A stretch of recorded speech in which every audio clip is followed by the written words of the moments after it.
Guys, Assalamualaikum. Balik lagi dengan Jaki ya guys. Hari ini Rabu 23 Juli 2025. Wah, IHSG mantep banget guys. Naik ya guys ya.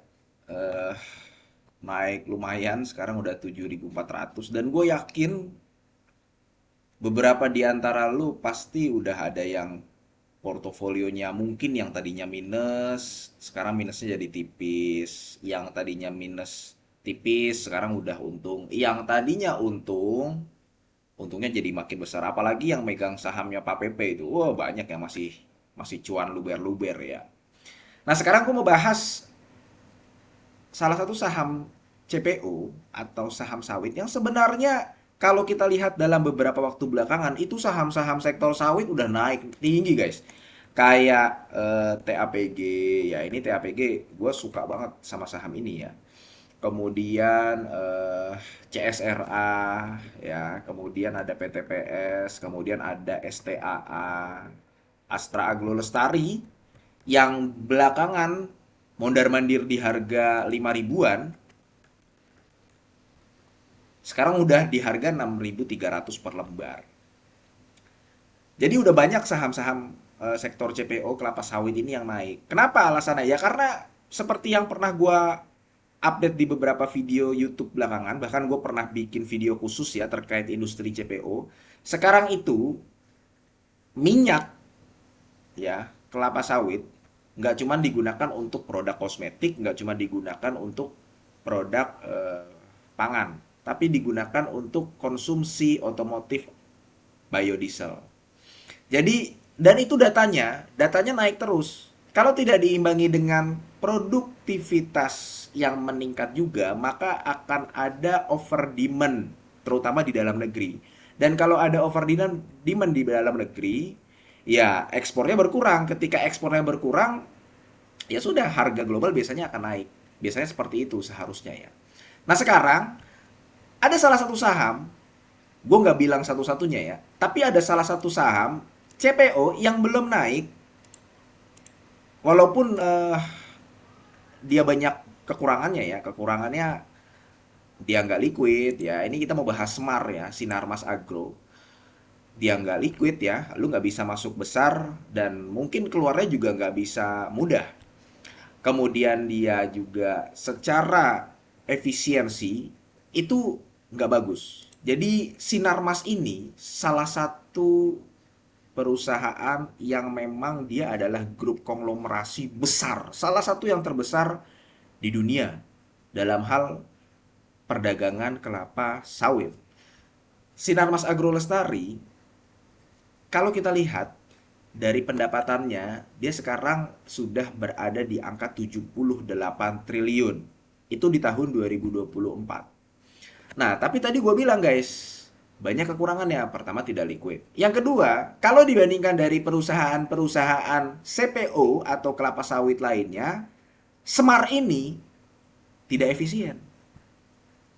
Tidak efisiennya ya lu bisa lihat dari net profit marginnya, dia masih ada di angka 1%, 7%, 4%. Bahkan waktu lagi peak seasonnya saja di tahun 2022 di mana harga-harga komoditas itu naik, tetap dia nggak bisa dibandingkan. Yang lain net profit marginnya bisa 15%, 20%. Semarang masih di angka segini. Kenapa guys? Karena yang tadi gue bilang, saking besarnya Sinarmas, dia adalah grup konglomerasi, Semar ini ya dia banyak melakukan perdagangan transaksi dengan pihak berelasi. Semar ini ya, dia banyak loh melakukan perdagangan dengan pihak berelasi itu dengan Golden ya, Golden Agro Resources. Jadi tadi gue bilang saking besarnya Sinarmas ini dia nggak cuma ada di Indonesia. Nah, ini kita lihat di revenue tahun 2024 kelihatan ya guys ya. Tahun 2024. Nah, ini nih. Di sini lu bisa lihat penjualan domestiknya berapa, bisa mencapai 45 triliun. Penjualan ekspornya bisa mencapai 33 triliun. Total penjualan di tahun 2024 nih ya. Itu ada di angka 78 triliun. Ya. Grup membeli barang baku dari pihak berelasi sebesar 16 triliun, 16% dan 15%. Untuk penjualannya Yang melebihi 10%-nya adalah kepada Golden Agri International PTI Ltd atau GAI. Itu sebesar 30%. 30% dari total pendapatan itu berarti paling tidak di angka, ya lu bisa hitung lah, kalau 10 persennya aja mungkin di angka 7,8 triliun ya. Ya kalau 30% ada di angka 21 triliun. Hampir lebih dari 50% penjualan ekspornya itu kepada pihak berelasi. Jadi Sinarmas ini grup besar guys. Karena dia saking besarnya itu tadi, dia banyak bertransaksi baik melakukan pembelian bahan baku dan penjualan produknya kepada pihak berelasi. Dijualnya kemana? Ya ke tadi Golden Agri International. Golden Agri International, ya ini Golden Agri International itu bagian dari Golden Agri Resources. Ya, dia merupakan bagian dari grup Sinarmas. Dan si pemegang saham pengendalinya dari si Sinarmas Agro ini itu adalah anaknya dari Golden Agri Resources ini. Jadi mereka banyak melakukan transaksi dan berdasarkan pengalaman pribadi ya di saham-saham yang udah gue pelajari di Bursa Efek Indonesia, perusahaan-perusahaan yang banyak melakukan transaksi afiliasi itu biasanya net profit marginnya kecil. Karena kenapa? Ya karena dia beli bahan baku dari, nah ini pemegang saham yang kita lihat nih. Ada PT Purimas Sasmita.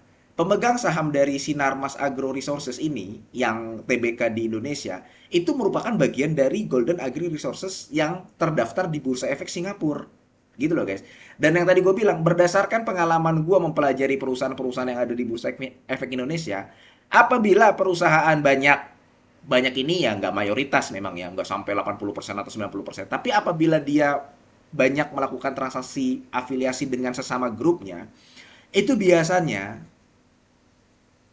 net profit marginnya akan kecil. Kayak begitu guys. Dan ini terbukti di Sinarmas. Itu salah satu faktornya seperti itu. Makanya, selain tidak liquid, kalau dibandingkan dengan saham-saham sektor minyak kelapa sawit lainnya, Sinarmas ini kurang efisien. Kayak gitu guys. Ini coba lihat nih. Ini penjualannya nih ya, penjualan domestiknya kelihatan guys ya. Dari tahun 2018 domestiknya dia jual 7,4 triliun untuk pihak berelasi. Pihak ketiganya 9,1 triliun. Untuk ekspornya pihak berelasinya 14 triliun. Itu gede. Pihak ketiganya 5,9 triliun. Sampai di tahun 2024 terakhir kemarin, penjualan domestik ke pihak berelasi itu 15 triliun. Pihak ketiganya 30 triliun. Untuk ekspornya, pihak berelasi itu 26 triliun. Coba lu perhatikan. Ekspor 33 triliun, 26 triliunnya itu kepada pihak berelasi. Kayak begitu guys. Jadi memang ya itu tadi yang gue bilang, saking besarnya grup Sinarmas. Bagus nggak Sinarmas? Bagus banget. Cuman ya itu tadi, si Sinarmas Agro Lestari, Sinarmas eh, Sinar apa sih Sinarmas ya? Gue lupa namanya itu. Sinarmas Agro Resources itu kekurangannya di situ. Jadi dia nggak bisa dibandingkan dengan perusahaan-perusahaan CPO atau minyak kelapa sawit lainnya.